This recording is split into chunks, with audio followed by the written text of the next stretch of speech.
Le mariage va dans la mauvaise direction. Je suis mariée depuis environ 20 ans et j'ai 3 enfants de moins de 10 ans. Bien que parfois tu me tues. J'ai toujours pensé que mon mariage était assez solide, mis à part le manque de temps physique depuis l'arrivée des enfants, mais, d'une certaine manière. Je savais vraiment qu'elle ne m'aimait plus, il y a quelques mois. Je l'ai confrontée à ce problème et elle a admis qu'elle était tombée hors de l'amour avec moi. Après une longue discussion, nous avons décidé de tout recommencer et les choses se passaient vraiment bien. Puis, elle est partie un week-end pour rendre visite à des amis et à son retour, elle a dit qu'elle voulait sortir de sa vie. Pas seulement moi, mais le travail, les enfants, tout. Elle a dit que ce n'était pas la vie qu'elle voulait.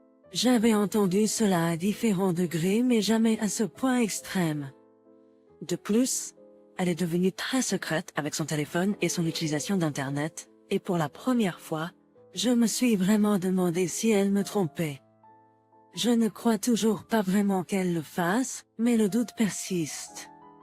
Quoi qu'il en soit, j'ai décidé de continuer à insister sur le problème, lui disant que j'ai besoin de connaître la vérité sur ses sentiments à notre égard et à notre avenir.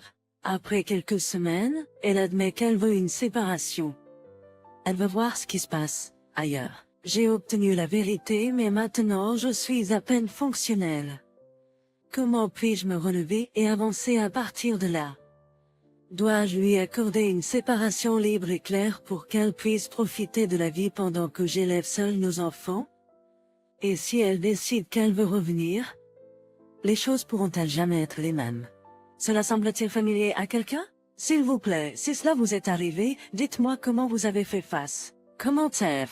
J'ai un peu fait la même chose. Pendant plusieurs années.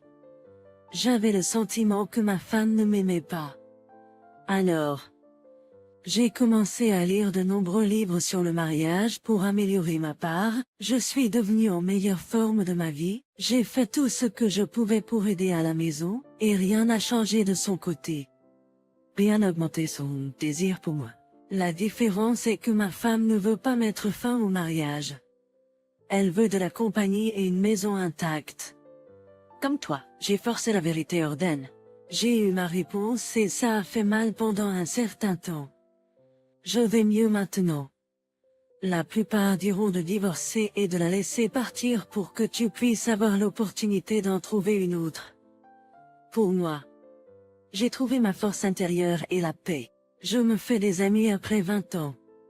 Trouve ta force intérieure, fais de l'exercice, mets-toi en forme si ce n'est pas déjà le cas, trouve d'autres centres d'intérêt et deviens une meilleure personne. Là c'est spé parce que, au repos. De bons conseils. J'ai retrouvé la forme, perdu 40 livres et 6 pouces de tour de taille, pour arriver à un 34. J'ai tout fait pour être le meilleur père que je connaisse. Tout cela m'a apporté la paix pendant un certain temps. Mais le statu quo a commencé à me ronger au point de me déprimer à nouveau. Alors j'ai décidé de réagir pour la première fois et voilà où cela m'a mené.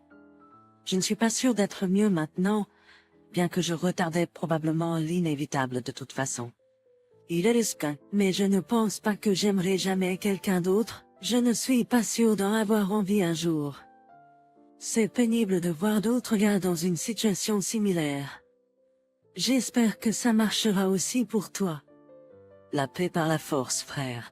Une semaine plus tard, après avoir fait face à des incohérences et à ce que je pensais être des mensonges, je suis allé chercher ce que je ne voulais probablement pas trouver, un autre homme. J'ai rassemblé des preuves irréfutables et je l'ai confronté. J'ai dû présenter les preuves, car elle les a d'abord niées. Elle a ensuite admis entretenir une relation sur Facebook, par SMS et par téléphone avec un ancien petit ami, une relation très sérieuse. Au début, elle a dit que c'était juste des souvenirs anciens partagés, et qu'elle l'avait rompu. Puis, elle a admis que c'était plus que ça, et a dit qu'il l'avait quitté, et qu'elle était triste à ce sujet. Je me suis attendu à être furieux et j'ai menacé de divorcer, ce à quoi elle a promptement répliqué que je suis actuellement sans emploi et que je n'ai pas les moyens de subvenir aux besoins de mes enfants. Cependant, depuis lors, je n'ai ressenti que de la douleur et de la perte. Elle admet que c'était une erreur, mais quand je lui ai demandé si elle se sentait coupable, elle n'a pas répondu. Elle insiste sur le fait que c'est terminé et que si je n'avais jamais découvert la vérité, cela aurait été pour le mieux. Quand elle parlait simplement de séparation, j'avais l'impression que c'était quelque chose que je pouvais gérer. Maintenant, au lieu de vouloir une séparation, je veux encore plus essayer de résoudre les problèmes, mais elle n'est pas sûre de vouloir résoudre les problèmes. J'ai l'impression d'être un perdant, et je ne cherche pas vraiment de la sympathie, mais est-ce que quelqu'un comprend ce sentiment? Est-ce réel ou juste une sorte de réaction impulsive? J'ai pris rendez-vous avec un thérapeute. Je ne peux pas être sûre que ce n'était pas physique, car elle en avait l'occasion malgré le fait qu'il habite dans une ville différente. Voyage d'affaires là où il habite. Et je l'aime toujours et je veux toujours être avec elle, encore plus maintenant qu'avant quand elle parlait de séparation. Et je ne sais pas pourquoi je ressens cela. Et je ne veux pas que mes enfants grandissent sans leur mère à la maison. J'ai grandi dans une famille divorcée, et cela nous a tout vraiment perturbés. Je ne me préoccupe pas de mon estime de soi. Je suis un gars assez confiant, sûr de moi. J'ai quitté mon emploi il y a 3 ans pour être père au foyer. Je ne pense pas que je me sentirais beaucoup différent si j'étais financièrement à l'aise, mais je prévois de travailler là-dessus avec le conseiller. Semaine plus tard. Je voulais juste dire merci pour tous les excellents conseils et perspectives. Je pense que c'est malheureux d'avoir quitté un emploi à plusieurs centaines de milliers de dollars que je détestais parce que mes enfants étaient petits et que ma femme avait plus de sécurité et de satisfaction au travail. Je ne conviendrai jamais que c'était une erreur car je n'échangerai jamais ces années contre rien. Ce n'est pas comme si mon mariage était heureux avant, donc je pense que c'était inévitable quoi qu'il en soit.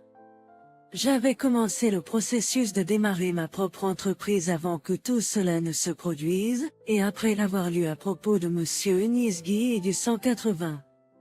J'ai mis à la fois l'entreprise et le détachement en mouvement. Je comprends que je suis le plan B, et c'est ce qui me motive en ce moment. Le divorce est une grande étape, mais je prévois d'en discuter avec mon conseiller lorsque j'aurai mon rendez-vous et je connais un couple d'hommes divorcés ici, dont un avec la garde, que je prévois de contacter pour des recommandations d'avocats. Je dois admettre que quand j'ai commencé ce poste, j'étais dévastée et désespérée de me réconcilier. Vous m'avez tout donné la force de continuer avec juste moi et mes enfants. Commentaire. Tu n'es pas un perdant. Tu as juste de la malchance, et cela a été aggravé par ta femme infidèle. Je peux honnêtement suggérer de ne pas être trop dépendant, ou dans le besoin lorsque tu veux te réconcilier. Rien n'éloigne plus une femme qu'un homme sans colonne vertébrale. Au lieu de cela, fais un virage à 180 degrés sur elle et propose-lui des conséquences pour ses actions. Peu importe ta situation de chômage, consulte un avocat spécialisé dans le divorce, renseigne-toi sur les conséquences d'un divorce pour toi. Tu ne sais jamais si ta femme travaille et pas toi, tu pourrais avoir droit à une pension alimentaire. À moins que tu ne proposes des conséquences pour ces actions au lieu de passer l'éponge sur ce désordre, tu ne verras aucun progrès avec elle. Si tu veux avoir une chance de te réconcilier de manière significative avec ta femme, tu dois d'abord être très sérieux pour faire éclater le mariage en raison des actions de ta femme. Seulement alors ta femme pourrait réaliser la réalité et où cela mène. Histoire 2. Femme et moi mariés depuis 13 ans et ensemble depuis 19 ans. 2 enfants. Je suppose que nous avons eu des problèmes sous-jacents au fil des ans et pas la meilleure communication. La communication entre nous a été plus problématique ces 2 dernières années. Je soupçonne qu'elle traverse une crise de la quarantaine et suit le schéma typique de se mettre en forme, passer beaucoup de temps avec ses copines et acheter de nouveaux vêtements. En bref, elle s'est éloignée de moi et des enfants, ne passant pas autant de temps avec eux. Inversement, j'ai passé la plupart de mon temps libre avec les enfants, en partie parce que nous ne nous accordions pas une attention appropriée. Il y a eu un changement en elle où elle semble chercher de l'attention, y compris auprès d'autres hommes. Elle a l'air superbe et reçoit beaucoup d'attention, mais j'ai l'impression qu'elle flirtait de manière excessive. Alors que flirter un peu est acceptable, car je suis aussi un flirt, il y a une limite, et cela a été un sujet de discussion au cours de la dernière année. Cela est devenu un cercle vicieux, plus elle agit de cette façon, moi je lui donne d'attention, et moi je lui donne d'attention, plus elle continue d'agir de cette façon. Cela m'a rendu soupçonneux et préoccupé par une liaison, et j'ai eu 1 ou 2 personnes en tête comme candidats possibles. Récemment, nous avons réalisé que nous faisions des erreurs et nous savions que nous avions beaucoup à perdre. Alors, nous voulions arranger les choses. J'avais longtemps résisté à la thérapie, mais maintenant j'ai accepté d'y aller. Puis, le coup de tonnerre est arrivé, un ami m'a informé qu'il y avait une rumeur persistante dans ma ville natale selon laquelle elle aurait une liaison avec l'un des gars dont j'avais un pressentiment. Je l'ai confrontée à ce sujet il y a 1 mois, et depuis, c'est tendu. Elle le nie catégoriquement et nie même avoir le moindre sentiment pour lui, à part de l'amitié. Dans mes recherches, il n'y a aucune preuve concrète, c'est juste un sentiment que les gens ont quand ils les voient interagir au travail. Ma femme est coach sportive et a commencé il y a 1 an dans la salle de sport locale, et lui aussi. Je n'ai jamais rien pensé de mal pendant les nombreuses années où nous avons fréquenté cette salle de sport, et je connais assez bien le gars. Les soupçons ont commencé ces derniers mois quand je n'aimais pas comment elle agissait.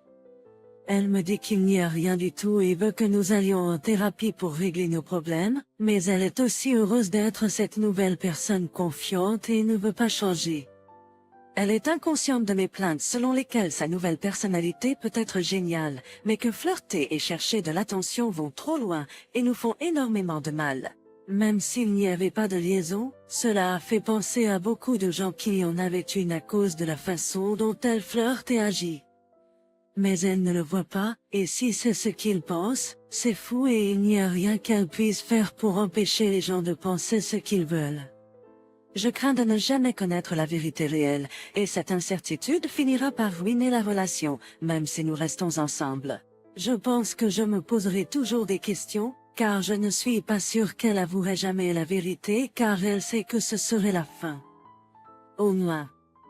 Je crois que des sentiments grandissent ailleurs, mais encore une fois, elle le nie catégoriquement. Donc, si je crois qu'il se passait quelque chose ou du moins que quelque chose couvait, et elle dira toujours que ce n'était rien. Je ne vois pas comment nous pourrions être de nouveau bien, car il y aura toujours ce problème de confiance sous-jacent. Par conséquent, je ne vois pas comment la thérapie pourrait changer cela maintenant. Si elle avait au moins reconnu que peut-être son flirt a causé cela, et qu'elle doit peut-être un peu se retenir, au moins j'aurais vu un signe qu'elle comprend, mais je n'ai même pas ça. Je m'excuse pour ce long message, mais je suis sur un grand vide émotionnel et je me sens coincée. Je lui ai dit que si c'était l'inverse. Je ne suis pas sûre des mots que j'utiliserais, mais je serais sacrément sûre que je dirais les mots et ferais que je dirais les mots et ferais les choses qui la convaincraient à 100%, que je n'ai pas trompé, si c'était effectivement vrai. C'est, peu importe que j'ai été un mari médiocre à tous égards. Je m'assurerai qu'elle le sache. Je m'assurerai, sache que je n'ai pas rompu le lien ultime. Elle dit qu'une partie d'elle veut se battre et me prouver que j'ai tort, et une autre partie craint de ne jamais me convaincre et que cela nous ruinera. Je lui ai dit que c'est un problème crucial et que je travaillerai sur tout le reste pour nous réparer. Mais si j'ai ce doute, même un léger doute, le reste n'a pas d'importance et ne peut pas être réparé. Si je suis honnête, si je devais parier. Je ne pense pas qu'il y ait eu une liaison physique. Mais je sens juste que quelque chose clochait, d'après tout ce que j'ai entendu, vu et ressenti. Sur ce que les autres pensent. Je suis d'accord? Pas pour ma décision finale car si ma confiance en elle était là, peu importe les autres. Mais elle ne peut pas comprendre que ce que je vois est aussi vu par d'autres. Même s'il n'y a pas eu d'affaire, elle agit de manière très séduisante et cela se remarque. Nous avons parlé de nous séparer et c'est peut-être ce dont nous avons besoin, mais je suis tellement attachée à mes enfants et eux à moi. Depuis. Je n'ai pas de véritable système de soutien ici et je n'ai nulle part où aller. Je devrais lui demander de retourner chez ses parents pendant un certain temps. Ça me briserait si je ne pouvais pas border les enfants et faire tout ce que nous faisons tout le temps. Le fils a 9 ans et la fille a 12 ans. Vraiment difficile de prendre cette décision sans preuve réelle. Même si je peux comprendre peut-être commencer à avoir des sentiments pour une autre personne si je passais tous les jours avec une fille qui me prêtait attention et avec qui nous nous amusions ensemble en général. Étant donné que nous étions au plus bas dans le mariage, peut-être que j'aurais dû cela aussi. Oh. Et elle nie toujours avec véhémence qu'il y ait eu quelque chose. Juste qu'elle a trouvé confiance dans la vie pour la première fois et ne veut pas laisser partir parce qu'elle est plus heureuse. Je lui ai dit super, mais si 10% de cela savait que tu es nul et que tu nuis au mariage, peut-être que tu devrais changer ce 10%. Mes entrailles sont toutes retournées. Polly me trotte dans la tête depuis un moment maintenant et cela pourrait non seulement menacer cela, mais je pourrais aussi lui demander de le faire. J'ai fait des recherches ici du mieux que j'ai pu concernant la provenance des rumeurs. Les gens ont tendance à se refermer un peu quand on leur demande ce qu'ils savent spécifiquement. Les gens n'ont pas de problème à en parler entre eux mais sont nerveux à l'idée de s'impliquer lorsque des détails sont demandés. J'étais indécis à propos de la thérapie de couple. Je ressens un peu qu'elle me doit la vérité sans avoir besoin de la faire avouer en thérapie. Je ne vois pas trop en quoi cela aidera et je crains qu'elle ne décide simplement. D'accord, je vais juste admettre quelque chose, mais pas toute la vérité. Mais je suppose que je n'ai rien à perdre en y allant, et peut-être pourrais-je déterminer si je la crois après tout ce qui sera dit et fait. Nous aurons une autre longue discussion ce week-end et je mettrai toutes les options sur la table, divorce, séparation, thérapie, etc. Et nous verrons sur quoi nous tomberons d'accord. Nous devons avoir un plan pour savoir où nous allons et le mettre en action, car je ne supporte pas la situation actuelle. Nous aurons notre discussion ce soir. Ce sera soit la thérapie, soit la séparation de mon point de vue. Cela dépendra de notre conversation. Elle, je sais, aimerait aller en thérapie. Je envisage de lui demander de passer un test polygraphique et que j'irai en thérapie comme elle le souhaite si elle accepte de faire le polygraphe pour déterminer s'il y avait une sorte d'affaire en cours. J'essaie de réfléchir à ma réaction si j'avais vraiment été fidèle. Difficile de savoir avec certitude, mais basé sur tout. Je pense que j'accepterais pour qu'elle sache que c'est pas vrai. Bien sûr, si j'avais fait quelque chose, je ne serais en aucun cas d'accord et ferais-le. Beaucoup à terre. Déjà parlé, crié, menacé, et bien sûr il nie. Je sais que cela pourrait être facile pour moi de dire puisque je ne suis pas dans la situation, mais si j'étais à sa place, je ferais tout pour lui faire comprendre que tout était des conneries et des rumeurs, etc. Mais m'a évité. Je vais certainement faire l'ARV et probablement le GPS aussi. Ce sera vraiment mauvais si je découvre que cela s'est produit, mais au moins je saurai. Et j'aurai une clarté quant au résultat. Bourse, elle le sait, donc il y a clairement une raison de nier. Mais là réside la torture. Est-ce qu'elle nie parce que cela ne s'est pas produit ou parce qu'elle se protège elle-même? L'argument est également fort des deux côtés. Mais mec, c'est le fait de ne pas savoir qui est insupportable. Tellement difficile de justifier le fait que je ne suis pas avec mes enfants tous les jours, proche de ma fille de 12 ans et de mon fils de 9 ans, sans en être sûr. Un tourment absolu. Grosse discussion ce soir et nous verrons si cela produit quelque chose de positif. Juste pour information, nous avons eu une longue discussion, avons discuté de la séparation. Mais aucun de nous ne veut être celui qui quitte la maison ou les enfants, donc à moins que je ne déménage, cela n'arrivera pas pour le moment. Elle veut faire de la thérapie et me demande si je suis prêt à tout abandonner sans essayer tout ce qui peut être fait. Elle continue de nier complètement qu'il y ait eu une quelconque relation, juste une bonne amie et l'un ne sait pas trop. Ils ont travaillé ensemble pendant un an en tant que coach personnel. Il a également été son coach pendant de nombreuses années, et nous fréquentons tous les deux cette salle de sport depuis 6 ans. C'est une salle de sport communautaire, contrairement à un Gold's Gym, etc. C'est nul car c'est dans ma ville natale, très populaire ici, et un peu comme Cheers, où tout le monde connaît votre nom.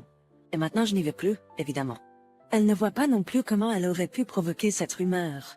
Les gens lancent des rumeurs à la salle de sport tout le temps, etc. J'ai mentionné que j'avais réellement envisagé de lui demander de passer un détecteur de mensonges, j'ai dit cela juste pour évaluer la réponse. On dirait qu'elle serait d'accord pour le faire, mais je ne lui ai pas encore demandé clairement de le faire. Mais je le ferai. Elle m'a demandé ce qu'il faudrait pour que je la croie. Elle m'a aussi dit, d'accord, donc si je réussis ce test, tu seras satisfait. Je vais lui dire que j'ai besoin de quelque chose de plus que ces simples paroles car je ne le ressens pas vraiment, et même une personne coupable n'ira jusqu'à la dernière minute sans preuve réelle. De plus, même admettre une liaison émotionnelle exigerait qu'elle quitte cette salle de sport si elle voulait rester avec moi. Ce qui l'impactera vraiment car elle aime travailler là-bas, et je dois admettre qu'elle y trouve un épanouissement personnel qu'elle n'a jamais eu auparavant dans le monde du travail. Donc, si elle le fait et réussit, je serai d'accord pour la thérapie. Si elle refuse, je commencerai probablement le processus de préparation à la séparation. Si elle échoue, alors c'est fini pour moi, c'est sûr. Une autre chose, je lui ai dit cela en fonction de l'endroit où nous étions. Je comprends que quelqu'un puisse commencer à ressentir des choses pour une autre personne, peut-être parce que nous étions tellement éloignés ces derniers temps.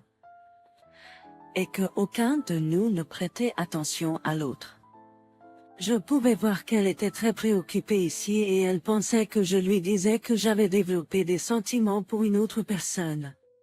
J'ai envisagé de lui dire que j'avais en fait commencé à développer des sentiments pour une autre femme.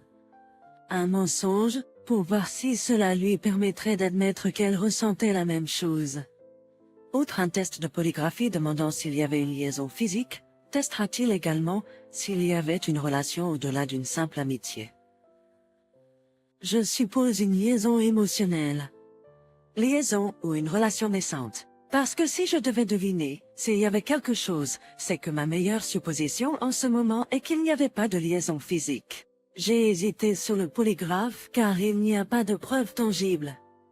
Mais ce qu'il y a, c'est un soupçon de ma part qu'il se passait quelque chose avec ce type. Il s'avère que d'autres personnes étaient allées voir les autres patrons de salles de sport et avaient dit je garderai un œil sur ces deux-là, et quelqu'un leur disait leurs rumeurs partout en ville, comme quoi ces deux-là avaient une liaison.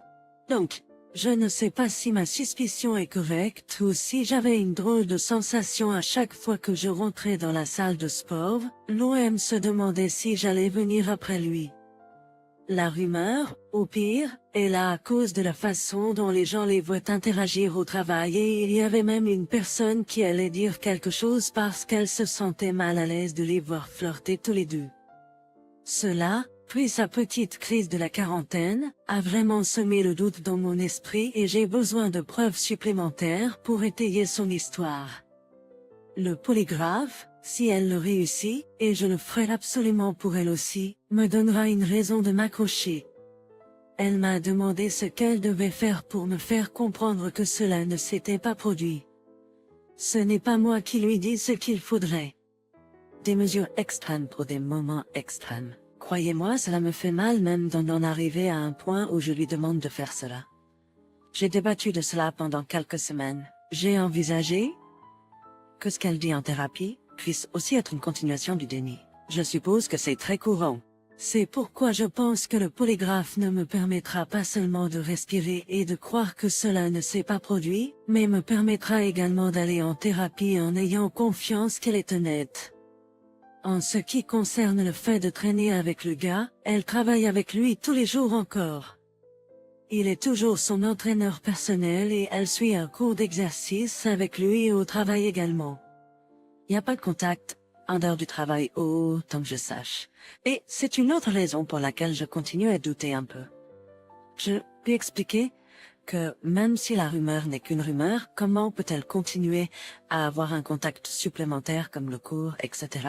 L'explication est que je n'ai pas fait ça, donc je ne vois aucun problème, etc. Je vois ça comme un problème, même s'il n'y avait rien.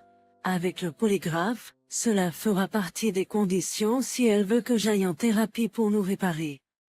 Je vais t'appeler pour le polygraphe aujourd'hui. J'ai trouvé un gars qui n'est pas enquêteur privé et qui semble digne de confiance pour le faire. Donc, j'ai décidé d'aller voir son père. Il est aussi un père pour moi, j'ai perdu le mien il y a quelques années, et mon beau-père et moi sommes très proches depuis toujours. Vraiment l'un de mes meilleurs amis ces 10 dernières années. De plus, sa première femme, la mère de ma femme, l'a trompé, et c'est une raison majeure pour laquelle il l'a mise dehors.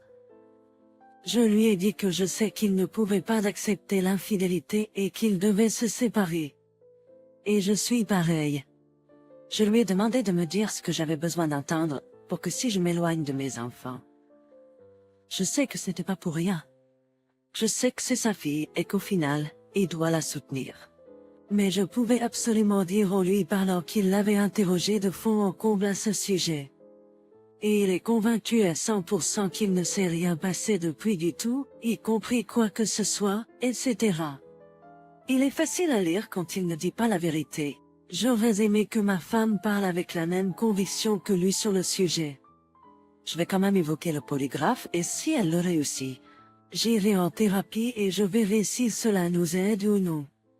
Si je vais lui demander de le passer, alors je dois faire confiance au résultat et abandonner toute idée qu'elle ait triché au test. Sinon, pourquoi même lui demander de le passer? À chaque tournant, c'est quelque chose d'autre qui rend les choses plus confuses. C'est plus confus d'une manière ou d'une autre. Je sais qu'elle sera rancunière à propos du polygraphe, mais elle doit comprendre à quel point elle a ébranlé ma confiance, et elle doit faire quelque chose de sévère pour la regagner. Je vais lui demander de passer le polygraphe, et de cesser tout contact supplémentaire avec l'autre homme, les cours d'exercice et l'entraînement. Je ne lui demanderai pas d'arrêter, car si elle réussit le polygraphe, ce serait injuste pour moi de lui faire quitter le travail qu'elle aime et dont elle tire beaucoup de satisfaction s'il n'y avait pas eu d'affaire. Si elle échoue, elle aura besoin du travail pour subvenir à ses besoins. Car ce sera la fin. Demain, c'est le jour où nous parlerons de tout cela. Je viens de terminer une longue conversation, j'ai parlé de ce que je ressens, et je parie que ça n'arrive pas à tout concilier. En résumé, même si je souhaitais que son déni soit tout ce dont j'avais besoin pour la croire et rejeter le reste. J'avais besoin de quelque chose d'autre, quelque chose de plus, pour m'aider à croire vraiment. Et c'est seulement après une longue réflexion que j'ai pensé au polygraphe. Elle y avait pensé depuis que je l'avais évoqué il y a une semaine, et en avait parlé à son thérapeute pendant la semaine. Il lui a dit qu'il pensait que c'était une idée horrible, et a supposé qu'il lui avait parlé des problèmes de fiabilité, de l'inconclusivité, etc. Elle a également mentionné l'effet que cela aurait sur le mariage après qu'elle l'ait passé, et qu'elle pouvait même pas imaginer devoir être branchée à quelque chose et poser ses questions folles, etc.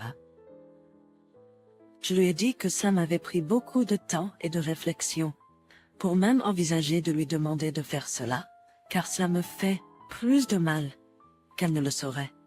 Que nous en étions arrivés là, c'est calme et intéressant, passionnée. Elle a dit viens en thérapie avec moi, et après avoir passé un peu de temps là-bas.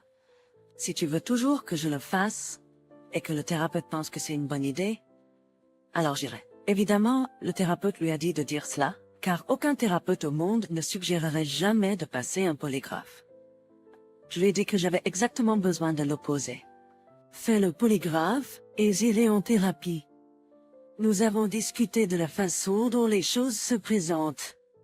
Je ne peux pas continuer sans être plus ferme dans ma croyance en elle, et je n'ai rien trouvé qui puisse m'aider ici, à part cette mesure extrême.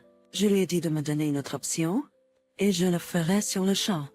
La thérapie est sa réponse constante.